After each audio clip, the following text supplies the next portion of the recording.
All right. Good morning. Super Bowl Sunday. Who actually cares about who wins? Anybody care? Who absolutely does not care? Okay. Right. Who cares more about the food than the actual game? Amen, right? Now, I will have to say this, that I do have Patriot fatigue. I do. I do have Brady fatigue. I do. They do not deserve a sixth, okay? They have not served the Lord well this past year. I know. I'm a pastor. So they deserve to not receive a prize, okay? They have not run well this past year. If you are a Patriots fan, you are worshiping an idol. And God is not pleased with you. But it's going to be a good day. We're going to have fun. The American holiday, Super Bowl. And I told our hosts this morning that this day we celebrate once a year as an American culture, the Super Bowl. But for Pro Street Church, the Super Bowl is every single Sunday for us, right? We get to be a part of the greatest thing upon the face of the earth, the church that is building people and empowering people. And when we're in the game and serving and giving and faithfully doing what God has asked us to do, man, we're seeing lives transform. The church is growing. It's not dead. It's alive because we are in the game. So have fun today. But next week, a Super Bowl is happening again right here at Pro Street Church. So make sure you come back. Okay. But we are in this series, Faith in Training, right? We got our faith in training as a church. We don't want to be hearers of the word. We want to be doers of the word. We want to be individuals that read it, live it, right? We want to be people that walk in faith and obedience towards God. Don't just talk about faith, right? And like, I'll be faithful to the Lord. When the going gets tough, I'm going to get going. We want to be people who's like, no, we live it. We say it. When trials hit, troubles hit, we up in it, right? Jesus, we need you. We need you to show up in this circumstance, this challenge. We haven't lost faith. We haven't run from the church. No, we've run to you. We're a part of this. We're in the trenches. We're about this thing in the midst of trials, right? We rejoice in the face of trials is what James says, right? We rejoice because it's developing us. We trust the Lord. So we're working out our spiritual maturity as we work out our salvation, as the Bible says, with fear and trembling. We are working this thing out. And so each week we've had a good conversation. Week number 1, what's the desires? Where those desires are, direction of the life follows. Week number 2, we talked about, man, the prayer, the basics around prayer, getting in prayer and communion with God. Week number 3, we talked about, man, the word and how it transforms and clarifies and cleans and washes us and nourishes us. And man, it creates clarity inside of our lives, that the chaos isn't, our lives aren't clouded by the chaos of this world, but it's refined by the word of God, and we can live in clarity here. And last week we talked about, man, getting into the game, being individuals that serve anywhere at any moment in time, being what Jesus didn't come to serve, but didn't come to be served, but to serve. And this week we're going to talk about something real deal, okay? We're going to get up in the conversation. I want to have a straight conversation with Christians. If you say you are a Christian, I'm having a conversation with you today. 40% of Christians, 40% of proclaimed Christians tithe. What does that mean? 40% of Christians, people who say that they are Christians, take their treasure, their money, and give it back to the church. 40%, right? What we know is that God withheld nothing from us when he gave his son. And what was asked of us is something, be faithful with what God has placed in your hands. So I'm having a direct conversation today around giving, our finances, okay? I stand here today before you. At 16 years old, I received my first paycheck. My first paycheck, I took $500 paycheck. I took $50 right back to church and invested it. I have always been a faithful tither, will always be a faithful tither. I stand here today as a co-laborer in the process of building church and building people. I'm not standing up here today to point fingers at anybody. What I am up here today is say, here's what God's word says, and this is another spiritual discipline that as we walk in obedience in the finances of our life, man, we get to see the windows of heaven pour out on our lives. So if you're here and you're like, dang it, I showed up on this week, you did, okay? If you are still working out your salvation, you're still trying to figure out a relationship with Jesus, give it a pass, okay? You can go to sleep, whatever you want to do right now, give it a pass, okay? But I'm going to have a real conversation with Christians inside here because it's a spiritual discipline that opens up windows of blessing on your life. And I would much rather be a pastor that brings the truth rather than skates around the truth, that empowers the church in order to live in God's blessing, rather than the fear of how people receive it, and then, have a church that walks in disobedience, then under a curse, and then it's just madness. So I'm going to be a real deal shepherd. And today I'm talking clearly to Christians. You're a part of Pearl Street Church. You are an owner in this house. I'm talking to you, okay? If you invited a friend today, apologize to your friend. I'm sorry. We love you. God bless you. This is the 4th time I've talked about this in the history of our church, 4.5 years. You just happen to show up on this weekend. But I trust that if you are here today, God already knew that you would be in the seat that you're in today around this conversation. So receive it with grace as I deliver in grace. Amen? All right, so I don't know about you. If you ever been in that place where you've given your son and or daughter, a kid, something, maybe you even gave something to a friend, and then all of a sudden you ask for a little bit of it, and all of a sudden there's some pushback with it. Anybody ever been there before? Right, you loaned something to your friend one time, and you went to go get it, and all of a sudden it magically disappeared. They liked it so much, they're like, sucker, you ain't getting this puppy back. I like it. You ever giving your kids something, right? And you gave it to them, and then you're asking for a little bit back, and they did not give you, you're like, no. That is a little bit of my journey. Me and my daughter, we have a little ritual. We go to Dunkin' Donuts during the week, and she loves donuts that have sprinkles on it. That's how she said, Dad, I want sprinkles on it. Now, the same thing is true when it comes to spooky. She'll say, sprinkles, spooky. She'll say that. So my daughter, she loves donuts. And for me, I want to be the dad that teaches principles along with blessing my daughter, right? So we show up, we get Dunkin' Donuts, she sprinkles, I like this one, I want that one right there. Daddy blesses her with the donut. And it's inevitably that I'm going to be in there. I'm going to push, because I want to push principles into my kid's life. That's what I want to do. I am their shepherd in the home. Although I may be a shepherd at Pearl Street Church, I am the leader and shepherd in my home, and I want to instill biblical principles in them. So inevitably, halfway through a donut, you better believe that Pastor Brent is going to ask his daughter, can I have a bite? Why? Because I want my daughter to know, you did not buy this. Daddy, out of the kindness of his heart, has blessed you with this. He has given you exactly what you want, sprinkles. But your daddy is asking to get a piece of it. Now, in the very beginning, when I would ask her, she'd, no, mine. I'm like, okay, well, let me teach you a little principle. That's not yours, okay? You haven't worked a day of your life yet. And if you don't give me a bite, you might start working a day of your life, right?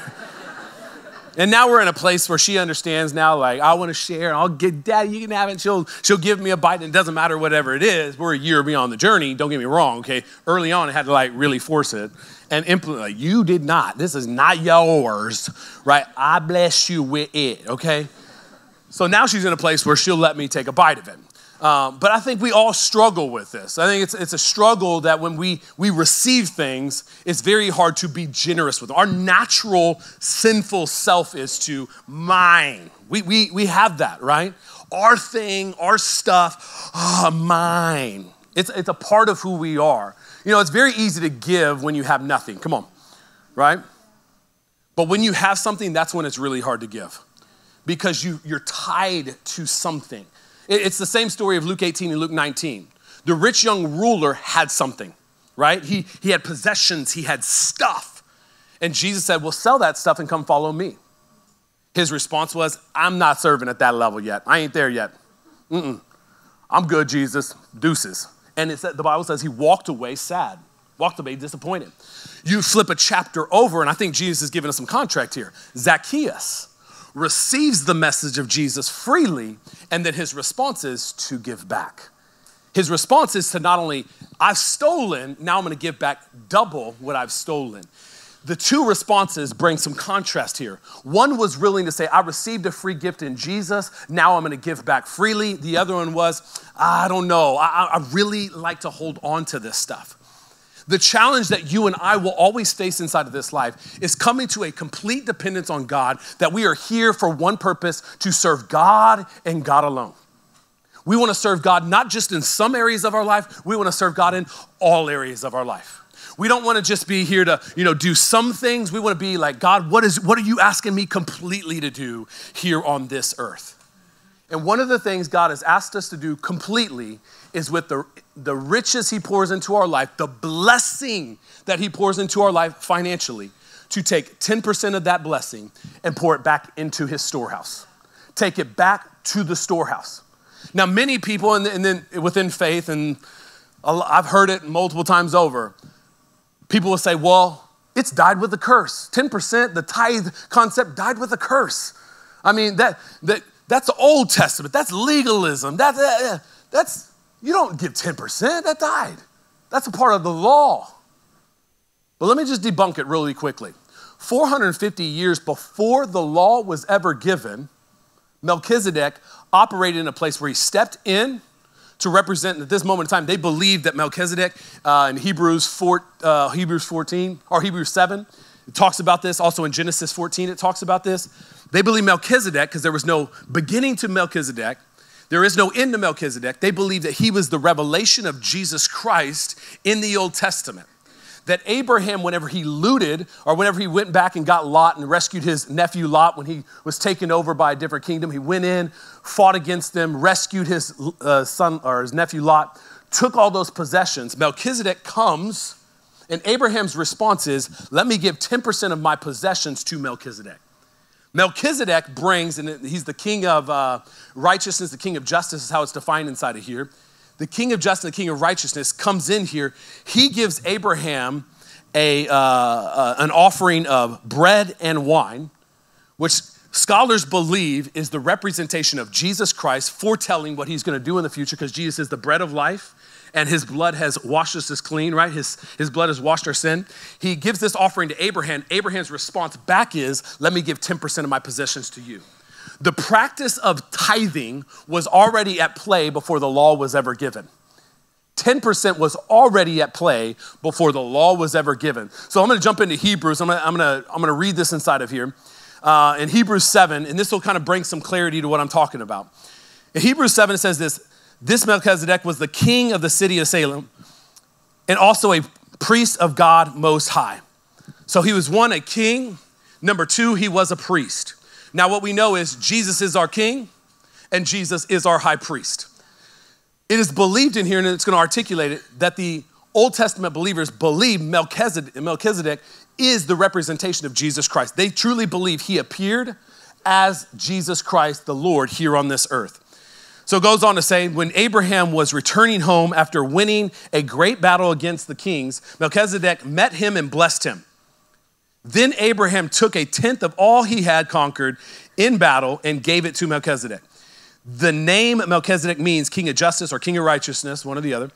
And king of Salem means king of peace. There is no record of his father or mother or any of his ancestors, no beginning or end to his life. He remains a priest forever, resembling the Son of God. Melchizedek appears in Genesis 14. Hebrews, it talks about in New Testament, refers back to this moment in time.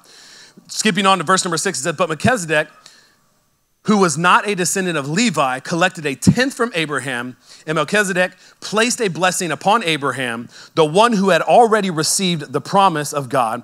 And without question, the person who has the power to give a blessing is greater than the one who is blessed. The one that has the ability to bless is greater than the one that is blessed.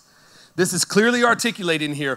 Far before the law, there was already the practice of those that followed God to take a tenth of what they had and honor God with it. It's the first fruits principle. God's word, first fruits. Don't give me the last fruits, give me the first fruits. If I am the highest form that you are trying to honor on this earth, if I am the center of your life, you will bring your best to me, not your last. That's the God that we serve. Are you willing to bring your first fruits? And I say this all the time. The further we get away from the ground, the more we will have to operate in the discipline of obedience to God's word. When we are working the ground, putting seed in the ground, we put the seed in the ground, we cover it up with dirt, God brings the rain. We didn't provide the dirt, we didn't provide the seed, we just brought the elements together, put it there, and then God brings the rain. When God brings the rain and he asks, a tenth of your harvest, bring it back to me. The best of what you have, bring it back to me. It's very easy when you're harvesting to say a tenth of it, grab a tenth of that, the very best of it, take it back to God. We're going to live on the 90%. The further we get away from the ground, the harder we will have to work to operate in obedience. But the position of our heart, like it's saying at the end of this in Hebrews 7, the one who has the power of the blessing is greater than the one that operates in being blessed. We as believers have to come to a place to say, we trust God so much. He has unlimited resources. If we want to honor him with our lives, we got to take our possession, the thing that was near and dear, thing that we love, and say, God, we're going to trust you with it. Why? Because you have unlimited resources. And when we operate in obedience, you can open up your window of heaven on our lives. And we trust that our obedience with all of our possessions, we can operate in a blessing on 90% rather than walk in a curse on 100% of our income. We trust God so much in our lives that we are willing to say, God, you said it, so we're going to live it. And I'll tell you, I'm a black and white pastor. That's what it is. The word is black and white. It is straightforward. It is true. If it says it, I'm going to live it. I don't want to be in the fringes of like trying to excuse away God's word. I'm going to live it, right? That's why I say at the age of 16, the moment I got that check, I know tithing was what I'm called to do. All good in the hood, $50, here you go. For me and Heather, numbers have changed, but obedience has never changed. That's how it operates. Obedience has never changed. Numbers have changed. Obedience has never changed. Jesus would say this. Jesus, when he's talking about the Pharisees and Sadducees, is a moment in time where they invite him into his house. He's sitting at the table, and he's sitting at this table, and they criticize him for not washing his hands before he eats. And Jesus don't play, okay? Jesus just doesn't play. In verse 38 in Luke 11, it says this. His host was amazed to see that he sat down to eat without first performing hand-washing ceremony required by the Jewish custom. Then the Lord said to him, you Pharisees are so careful to clean the outside of the cup and the dish, but inside you are filthy, full of greed and wickedness. What is Jesus saying here? You guys are so focused on your outside appearance. You're trying to look good. You're trying to have it all together. But man, I'm Jesus. I know what's going on the inside of you. You jacked up, tore from the floor up, and you greedy as all day long. Jesus is getting real, right? I love that about Jesus, right? He don't play. It's black and white. You're this, that's what it is. Now, I'll tell you, as a shepherd and a pastor of this house, I would much rather us not have it together on the outside, but oh man, our hearts are close to the Lord. Man, I want to get to heaven someday and Jesus be like, man, you were a shepherd, and man, you had some rough people. Like, yeah, they are, and I'm rough too, Jesus. But I want to hear on the other side, but man, Pearl Street Church was so obedient to me. They weren't just talkers, they were walkers. They weren't just individuals that talked a big game, they lived a big game.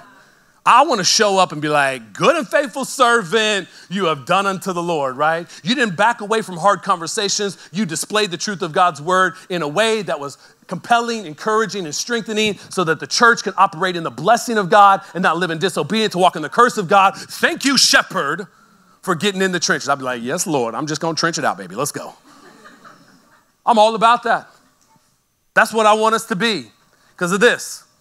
I don't want to see a curse 6 months down the road in your life as you walk in disobedience. I want to see the blessing of God on your life as you get 6 months down the road as you walk in obedience. I want to see, that's my heart for you as a pastor. I want to see that happen. Jesus would go on to say inside of here, you guys tore up from the floor up, you're wicked and you jacked up. He says, fools, didn't God make the inside as well as the outside? So clean the inside by giving gifts to the poor and you will be clean all over. Verse 42 says, what sorrow awaits you Pharisees, for you are careful to tithe even the tiniest income from your herb gardens. They would literally take tweezers and count these little seeds. Like, I got to tithe the little thing. They're freaking out. And Jesus is like, what are you guys doing? You're so careful to tithe this little thing. But he goes on to say, but you ignore justice and the love of God. Jesus supports the idea of tithe right here.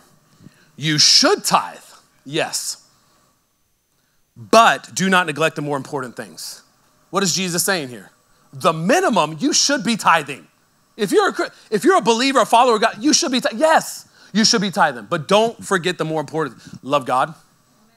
Be a person of justice and righteousness here on this earth. Do it. Jesus don't play. He's getting hard in the pain, getting real with people and their possessions. Be a person that you are serving God, and even with the smallest things in your life, man, you're willing to honor him with it. Tithing, yes, you should be doing. That's a part of this life. So first fruits, tithing, what is that? Bringing the first of what you have to God. What does that mean? For me and my wife, the moment we get a paycheck, we already 10%, we're giving it right back to the church. That's our obedience to God. We're not waiting till the end of the month after we pay everything off. We're starting the month off saying, this is what we're going to do. We are so convinced that obedience towards God in every area of our life leads to an incredible amount of blessing that we will not allow ourselves to wait to the end of the month to be obedient. We want to be faithful at the beginning of the month. We are so convinced and want to live in God's word that his word is truth, that if we live in this, then the blesser of all creation, man, he's got a cattle on 1,000 hill, man, he's going to bless us abundantly. That is where me and my wife sit today. So number 2, if you want to write this one down, we have to be willing to walk in obedience to live in God's blessing. You and I got to be willing to walk in obedience to live in God's blessing. Today you got some Skittles as you walked in. Maybe many of you guys, anybody got them? Who's already ate them? Anybody already eat them? You already ate them. Were they good? Man, I'll say this week, that was my gift to you. My gift to you, I wanted to bless you as your shepherd, your pastor, I wanted to bless you. Now this is one thing, I just want 10% back, okay? That's all I want. I want 10% back. That's all I want back.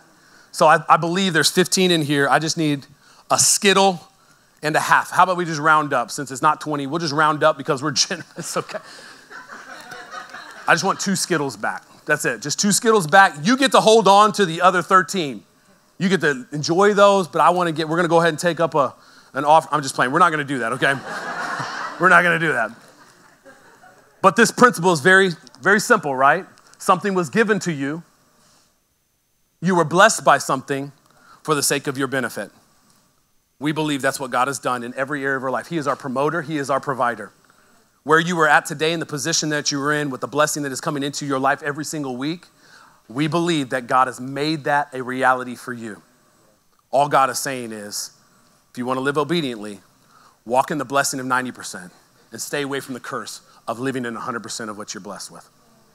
Pour back into the storehouse. Give to God and watch the windows of heaven pour out on your life.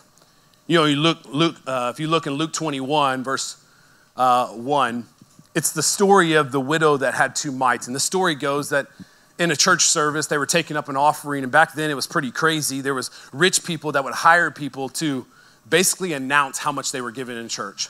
Now, I think it's an awesome idea we might start instituting here. But it's a pretty crazy concept to think that inside of church, rich people would hire an individual to say, Mr. James is giving $1,000 today.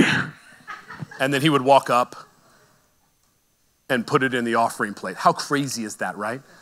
This is how religion and like pride and all this jacked up stuff, greed and like appearance, it gets up in people's heads, right? It's how jacked up it gets. God doesn't care about like what we give, but what God does care about is, does he have our heart? That's what God cares about. And if he has our heart, then we're going to operate in obedience that whatever we give is going to be enough, right? We get twisted on numbers, but the reality is God doesn't get twisted on numbers. What he does get twisted on, he's get twisted on heart. And you can find inside of this story that this woman that had nothing came up, and it says this poor widow came by and dropped in 2 small coins. Jesus said, I tell you the truth, this poor widow has given more than all the rest of them, for they have given a tiny part of their surplus, but she, poor as she is, has given everything that she has.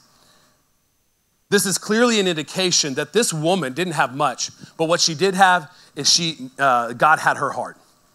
What she had is a reverence for God. What she was walking in was an obedience towards God. And at the end of the day, when it comes down to everybody that is sitting inside of this room, God doesn't give a rip about what you give. What God cares about is, does he have our heart? And if he has our heart, then we are going to put our treasure where our heart is. Our treasure where our heart is. For me and Heather, when we first started off this journey, I was making $36,000. She was in med school. We were living in an 860 square foot condo that we purchased with $14,000 that her mom said that I had to save up before I married her. Cool. She was driving a 2002 Yukon that her parents bought for her. I was driving a 99 Tahoe that I bought from her mom. Amen. We learned very quickly in this season how to drink water at dinner, how to share meals at dinner, and how not to order dessert at dinner. Why? Because we did not have the money to live in the desire of those things. If we lived in the desires of those things, we would have to step out of obedience towards God. I made $36,000, $3,600 went back to the church. That is how I operated. That's how we have always operated. As I say, numbers have changed, but our obedience has never changed. We would much rather walk in obedience towards God than live at the whim of our desires. I fundamentally believe the blessing that we walk in today as husband and wife, as a family, and as leaders in the areas that God has called us to is tied to our willingness to sacrifice even when everybody else was living in excess. Our conviction to God's word to honor him far superseded the sacrifice that was necessary in order to stay in alignment. We just wanted to live there. That's how we have always lived. And the Bible is very clear. Where your treasure is, there the desires of your heart will be. Come on, I've said it before. Show me your bank account. I'll show you where your desires are, right? Some of us are willing to skimp in other areas that we can splurge in other areas. We talked about it in a minute. What's your guilty splurge, right? I know some people in our church, they'll eat beans and rice, but they'll have the latest shoes on their feet, right? They'll have the latest shoes, right? They'll eat lettuce for morning, noon, and night, but they're going to have their hair did, like legit, right? For me, I skimp all over the place, but I love to travel. And traveling abroad is not cheap. But what do? I'm willing to take $1,000 and invest towards a trip overseas because it provides priceless moments, okay? Some people like to buy video games in a virtual world. That's their deal. I'm like, no, there's a real world that you can go check out, buddy. Isn't that crazy? But everybody has this area where we pull back in order to step into the desires. What do we love to do? What I say is, are we willing to take that same approach into the obedience of giving back to God? Are we willing today to say, okay, God, cool. We'll adjust in other areas. We won't go in excess. I mean, if I was to be straight up with you guys, straight up, just straight talk. There's some bar tabs that we have that far exceed what we give back to God. There's some meals that we purchase that far exceed what we give back to the church that's providing spiritual meals. Let's be real talking, okay? We have areas of our life that we can cut back in order to get in obedience that I believe God's going to bring insane blessing to you. Yeah. But we got to be willing to pull back to say, God, we trust you in every area of our lives.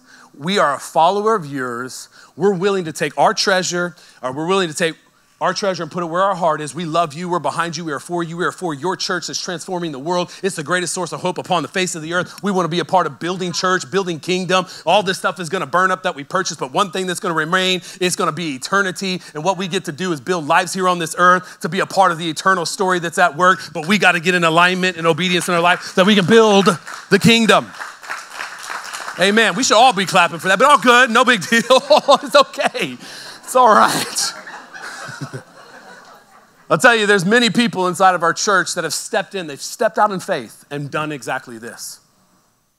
I don't just speak from my story of God's blessing. I could tell you countless stories, and I'm going to let you hear one story. James Smothers inside of our church stepped into obedience, and man, God has reigned, blessing his life. Go ahead, check out this story.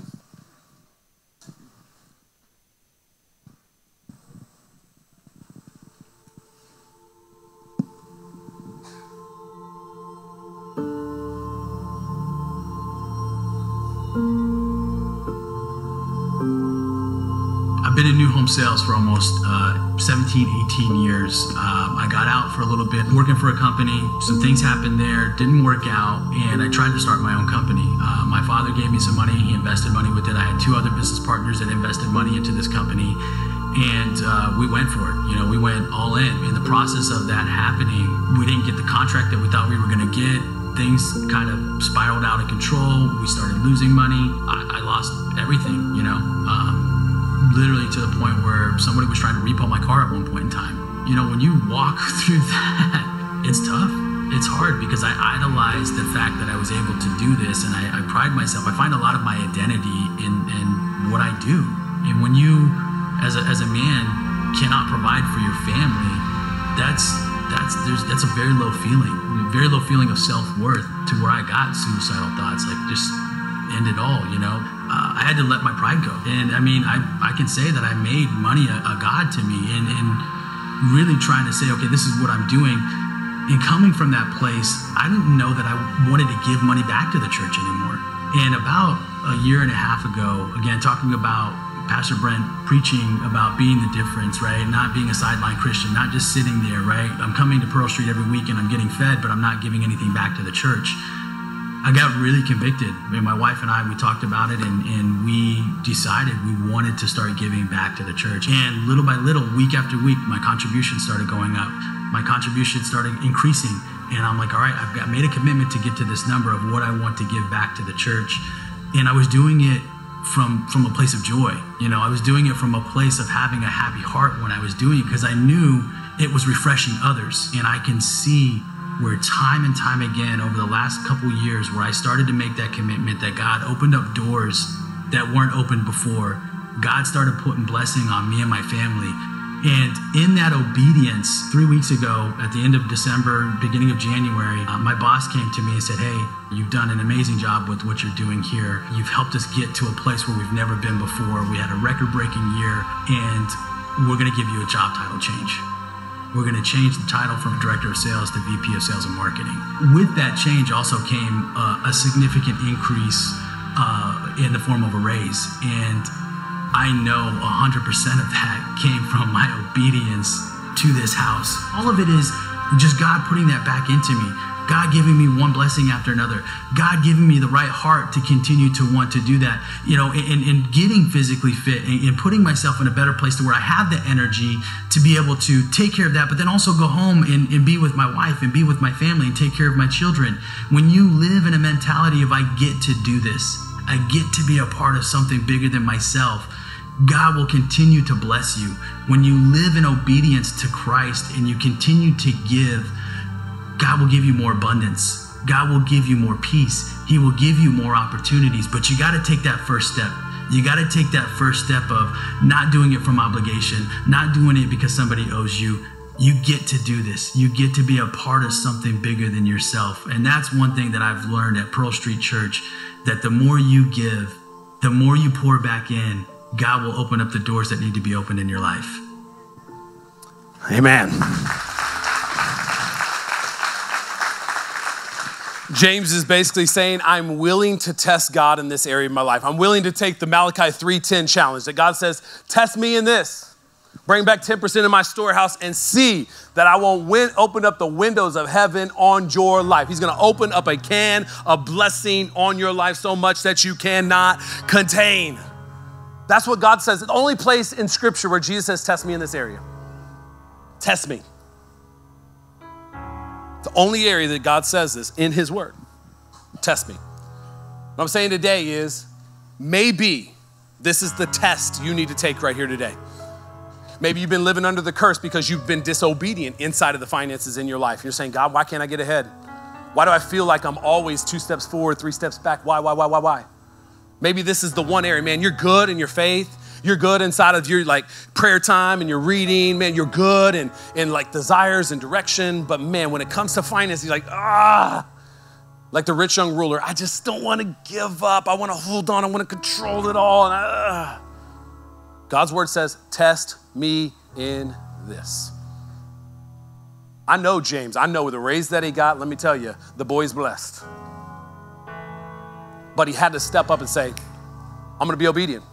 I'm going to step into obedience. Hey, maybe today you're not there yet.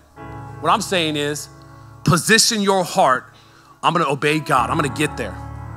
Adjust your life to say, okay, maybe I need to cut back over here so I can be obedient over here. I'll tell you, you don't tell your money where it's going. Your money's gonna tell you where it's going. If you're not proactive, you're gonna live. If you're living reactive in your finances, you're gonna live in failure, in struggle, check to check. But if you're proactive to tell your money where it's going, you're operating in obedience, man, you will always live in blessing. That's my belief. I've lived it, I've seen it. The question is, are you willing to take that step of faith? Another couple in our church this past year, operated in obedience, lost their job. God provided a better job, more money. Come on. Just as 2 weeks ago, they told me, Pastor, so cool. Husband's getting readjusted in a position, and along with that readjustment, a different time schedule, he's working nights right now, they're gonna give him it's like a 23% raise. But they've always operated in obedience in this church. The question is, will you step into obedience? I trust that God's going to bless you. If you test him, I trust that he's going to bless you. It could be the next step in your faith journey that unlocks the windows of heaven, a blessing on your life. Aside from this conversation, the spiritual conversation is Jesus is God's blessing to us here on this earth. Yet while we were still sinners, Christ died for us. God loved the world so much that he was willing to give his first fruits, his son, to die for us. Maybe today, this is not a financial conversation for you. This is a spiritual conversation of your faith and your salvation. You've never received Jesus as your Lord and Savior. Today's the day where you can receive this free gift of God's grace on us and his first fruits to the earth, his son Jesus. Jesus gave up his life so that we can walk in freedom, we can walk in peace, we can live as overcomers inside of this life. Far before we ever operated in obedience, far before we ever did anything for God, God moved on our behalf. So if you're here today and you never said yes to Jesus, today could be your day to step into this area of receiving the free gift, the generosity of God towards humanity in his son. Be washed, cleaned, set free through Jesus. If you're here and you've never received Jesus, now's your time. Every head bowed, every eye closed. Let me ask you, never received Jesus today, you get to receive this free gift from God to the earth, his first fruits to us. Never received him, raise your hand and say, Pastor, that's me. I want to receive Jesus today. Today's my day. I want to receive. Amen, amen. Let's all just say this prayer together. Say, Jesus, we thank you for your life and giving it to us. Thank you for not coming off the cross, but thank you for dying for us, paying the price of our sin. Come into our heart, forgive us for our wrongdoing, and make us new, Jesus. Say, we're gonna follow you, Jesus, to the end of the days. In Jesus' name. And everybody says, amen and amen. Hey, thank you so much for tuning in here today. I pray this message has encouraged you, it has strengthened you, and has empowered you to live the life that God has destined you to live. Now go ahead and subscribe and click that icon. Do me a favor, click the icon that looks like a little bell that you can stay up to date with every video that we post. Now, if this is your church home, you can click down below to be faithful in your giving. Outside of that, have a great week and continue to make a difference in the world in which God has destined you to lead in.